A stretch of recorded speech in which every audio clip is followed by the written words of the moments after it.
Assalamualaikum warahmatullahi wabarakatuh. Halo teman-teman semuanya. Gimana? Udah sampai mana sekarang belajarnya? Kayaknya udah mau pertengahan bulan Februari. Sekarang udah mau mendekati jadwal pendaftaran CPNS tahun 2024, teman-teman.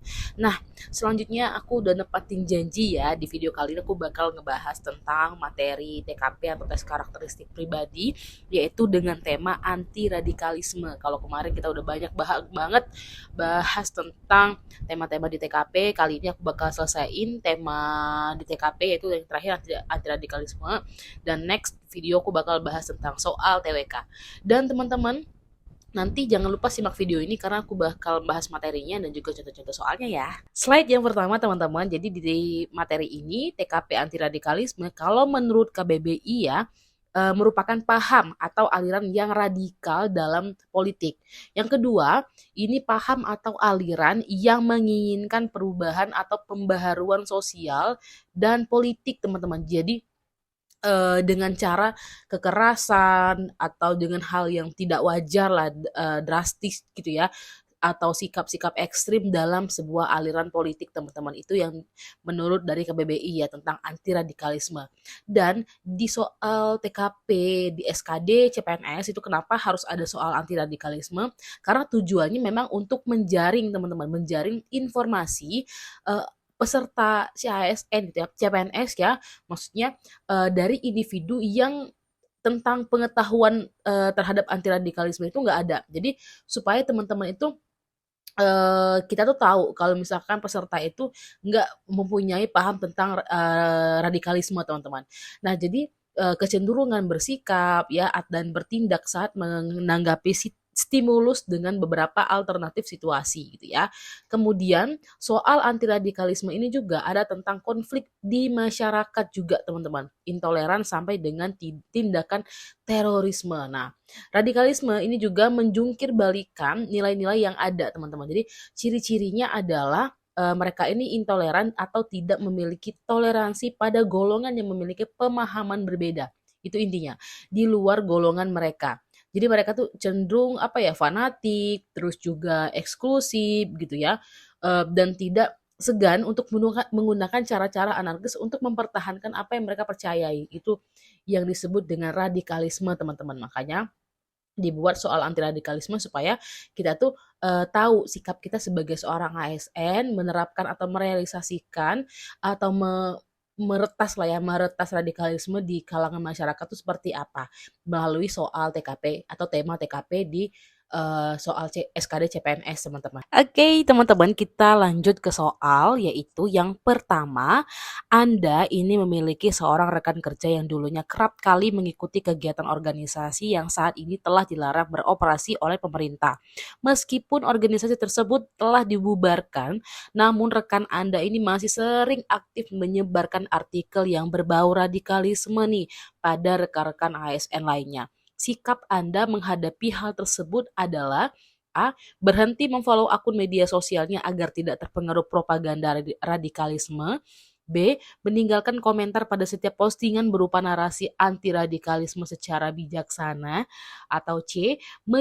Menyadarkan rekan Anda dengan mengajaknya berdiskusi mengenai pemahaman agama yang benar dan anti radikalisme. D. Mengingatkan rekan ASN yang lain agar berhati-hati saat diskusi dengannya.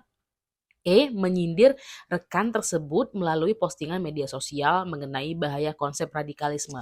Jadi teman-teman, kalau di soal ini ya, kita lihat kalau ini adalah adanya rekan kerja nih yang dulunya kerap kali mengikuti organisasi yang dilarang nih, yang dilarang oleh pemerintah untuk beroperasi.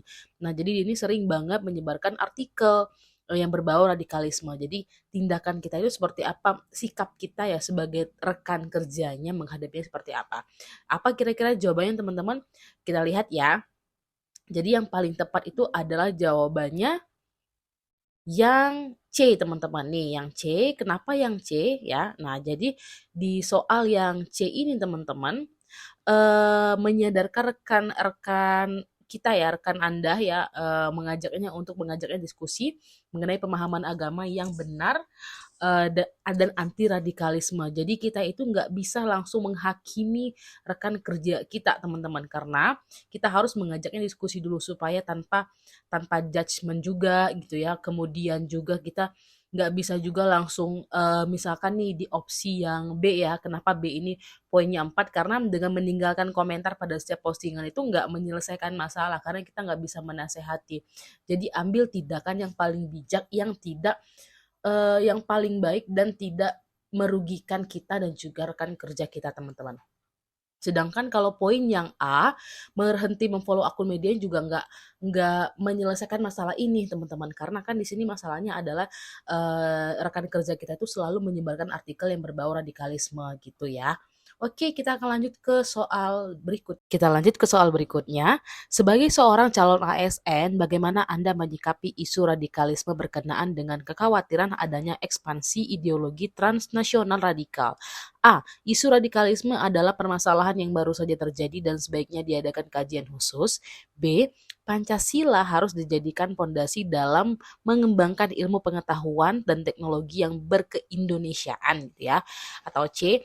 Calon ASN ini harus proaktif mencari berita tentang radikalisme dan dibagikan di sosial media agar masyarakat waspada. D. Ideologi dan pemahaman radikalisme akan berkurang apabila masyarakat diberikan pendidikan tentang anti radikalisme secara menyeluruh. Atau E. Meminta pemerintah agar menjaga kedaulatan negara dari adanya pemahaman radikalisme. Kira-kira apa jawabannya teman-teman? Jadi di soal ini adalah kita itu ditanya tentang apa ya? Tindakan kita sikap ya dengan isunya radikalisme karena ada peningkatan atau ekspansi. Jadi peningkatan ideologi transnasional radikal ini yang semakin meningkat teman-teman. Jadi ini sangat mengkhawatirkan sekali. Jadi sebagai calon ASN, ingat ya, di sini adalah harus sebagai calon ASN teman-teman. Jadi yang paling tepat apa jawabannya? Kalau kita lihat yang dikuncinya ini adalah yang D. Kenapa jawabannya D teman-teman? Jadi kalau kita ulas ya, perbedaan antar antar opsi ini, yang D ini ya, untuk ideologi dan pemahaman radikalisme ini akan berkurang apabila masyarakat diberikan pendidikan tentang anti radikalisme secara menyeluruh. Jadi ini adalah untuk menyikapi ini teman-teman. Jadi langsung aja tindakan kita sebagai calon ASN dalam menyikapi isu radikalisme ini teman-teman yang semakin meningkat. Jadi yang paling tepat itu adalah memang dengan kita itu memberikan pendidikan secara menyeluruh supaya masyarakat itu tahu tentang ideologi dan pemahaman radikalisme ini supaya berkurang teman-teman ya. Nah, kalau yang opsi A ini kenapa poinnya hanya 4? Karena di sini isu radikalisme adalah permasalahan yang baru saja terjadi dan sebaiknya dijadikan kajian khusus. Kalau kajian khusus itu enggak tindakannya itu kurang tepat karena tidak langsung mengenai dari masalah yang ada di soal ini teman-teman. Dengan menjadikan sebagai kajian khusus itu enggak enggak berarti langsung mengurangi ekspansi dari ideologi radikal. Jadi itu makanya poinnya 4.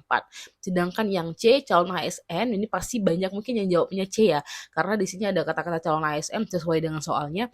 Calon ASN harus proaktif mencari berita tentang radikalisme dan dibagikan di sosial media agar masyarakat waspada. Dengan cara ini sebenarnya nggak semua masyarakat tuh mempunyai sosial media. Itu makanya kurang tepat. Makanya poinnya 3. Oke, kalau yang E juga langsung aja kita skip karena meminta pemerintah agar menjaga kedaulatan negara dari adanya pemahaman radikalisme juga kurang tepat karena ini yang ditanya adalah kita sebagai calon ASN teman-teman. Oke, kita lanjut ke soal berikutnya. Teman-teman.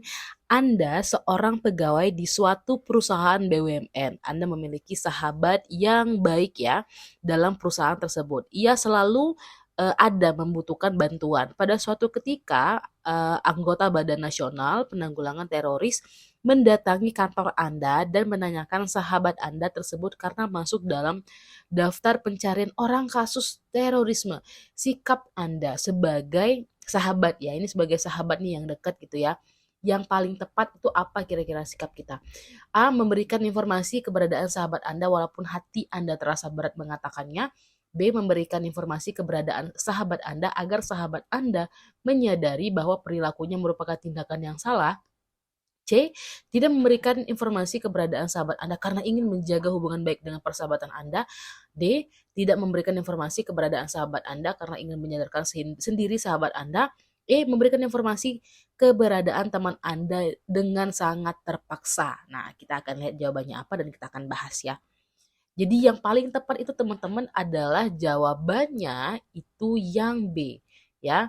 Yang B ini yang paling tepat, memberikan informasi keberadaan sahabat Anda agar sahabat Anda ini sadar kalau perilakunya ini merupakan tindakan yang salah. Karena bagaimanapun kita sebagai sahabat, karena ini adalah hal yang salah ya.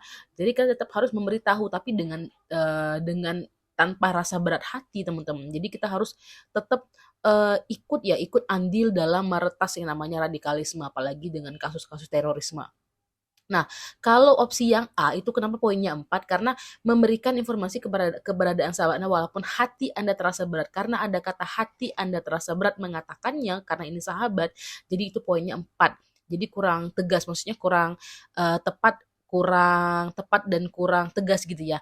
Jadi kita tuh lebih mementingkan sahabat. Sedangkan yang opsi yang lain kayak yang E nih ya, dengan sangat terpaksa juga karena ada kata terpaksanya ini juga kurang tepat karena berarti kita itu nggak begitu mendukung adanya apa namanya untuk meretas yang namanya radikalisme ini teman-teman. Makanya itu yang kita pilih itu yang tepat adalah yang opsi yang B ya. Jadi diingat kalau di soal itu ketemu soal TKP seperti ini teman-teman harus pilih apa ya? Lebih mementingkan apa yang dimau soal dan ada di tema TKP itu kita harus pilih sesuai poin atau kebijakan yang harus kita ambil supaya kita itu enggak mementingkan hal-hal lain selain tujuannya adalah kita harus menghilangkan yang namanya paham radikalisme gitu intinya teman-teman. Terima kasih teman-teman yang sudah nonton video ini tentang anti radikalisme. Nanti aku bakal bahas tentang soal-soal TWK dan juga TIU pastinya. Dan jangan lupa subscribe dan share informasi ini semuanya nanti ke pejuang CPNS tahun 2024. Jangan lupa kalau misalkan ada pertanyaan, kalau mau sharing, kalau mau informasi tentang bimbel batch kedua SKD CPNS, silakan chat aku di link yang ada di deskripsi atau di bio ya, di bio YouTube aku di channel ini. Lihat aja di link di bawah di description. Itu nanti silakan chat ke WA, ke Telegram ataupun kemanapun teman-teman pengen chat aku silakan chat. Nanti bakal dibahas atau aku bakal bales ya.